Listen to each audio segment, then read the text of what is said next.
جی جی کیا تراویح کے بغیر روزہ ہو جاتا ہے؟ نماز تراویح جماعت کے ساتھ ادا کرنا ضروری ہے؟ یہ سوال ہے، اس کے دو حصے ہیں کہ کیا نماز تراویح کے بغیر روزہ ہو جاتا ہے اور کیا تراویح جماعت کے ساتھ ادا کرنا ضروری ہے۔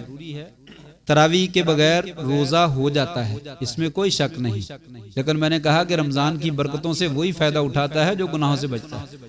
یہ تراویح جو ہے قیام اللیل، تہجد اسی کو بولتے ہیں۔ عام دنوں میں جو ہم رات کے وقت تہجد کے وقت نماز پڑھتے ہیں یہی تراویح۔ نبی صلی اللہ علیہ وسلم کی حدیث میں تراویح نام کی کوئی نماز نہیں، احادیث کا ذخیرہ اٹھائیں تو تراویح نام کی کوئی نماز نہیں، حدیث سے جو ثابت۔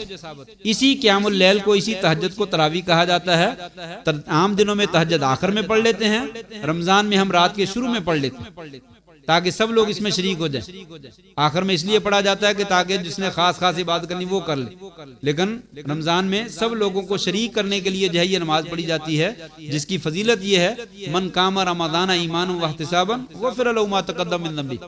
جو انسان تراویح پڑھ لیتا ہے یعنی تہجد پڑھ لیتا ہے رمضان کی راتوں میں، رات کی نماز پڑھ لیتا ہے اللہ سے ثواب کی نیت سے، اور جو ہے وہ ایمان کی حالت میں، اللہ تعالیٰ پچھلے سارے گناہ معاف فرما دیتے، سارے گناہ۔ تو یہ تو بہت بڑی خیر ہے، اس سے تو انسان وہی محروم ہوگا جس کو محروم کر دیا گیا، لہٰذا یہ پڑھنی چاہیے، لیکن اس کا روزے کے ساتھ کوئی تعلق نہیں کہ انسان کہے کہ یہ روزے کے لیے شرط ہے۔ روزہ ہو جائے گا، روزہ اس کے بغیر بھی ہو جاتا ہے، لیکن اس خیر سے جو نہیں پڑھتا وہ اس سے محروم ہو جائے گا۔ دوسرا سوال، جماعت جو ہے وہ ضروری ہے؟ نہیں، ضروری نہیں ہے، اپنی علیحدہ علیحدہ پڑھ لیں۔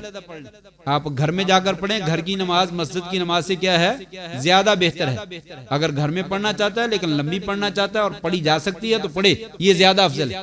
لیکن گھر میں پڑھی نہیں جاتی، رہ جاتی ہے، نیند آ جاتی ہے، چھوٹ جاتی ہے، لمبی نہیں پڑھی جاتی، زیادہ قرآن نہیں پڑھا جاتا، اس وجہ سے انسان کہتا ہے چلو مسجد میں پڑھ لیں، زیادہ قرآن بھی سن لیں گے، جماعت کا ثواب بھی مل جائے گا۔ اس ناحیے سے جماعت زیادہ بہتر ہے۔ اگر کوئی آدمی رات کو پارہ، 1.5 پارہ، 2 پارے خود کھڑا ہو کر پڑھ سکتا ہے، اس کی گھر کی نماز تراویح مسجد میں پڑھنے سے کہیں زیادہ بہتر ہے، کر لے۔ لیکن اگر نہیں کر سکتا تو پھر مسجد میں جماعت کے ساتھ پڑھنا کیا ہے، زیادہ بہتر، اس کو مسجد میں آنا چاہیے اور مسجد میں پڑھ لینی چاہیے۔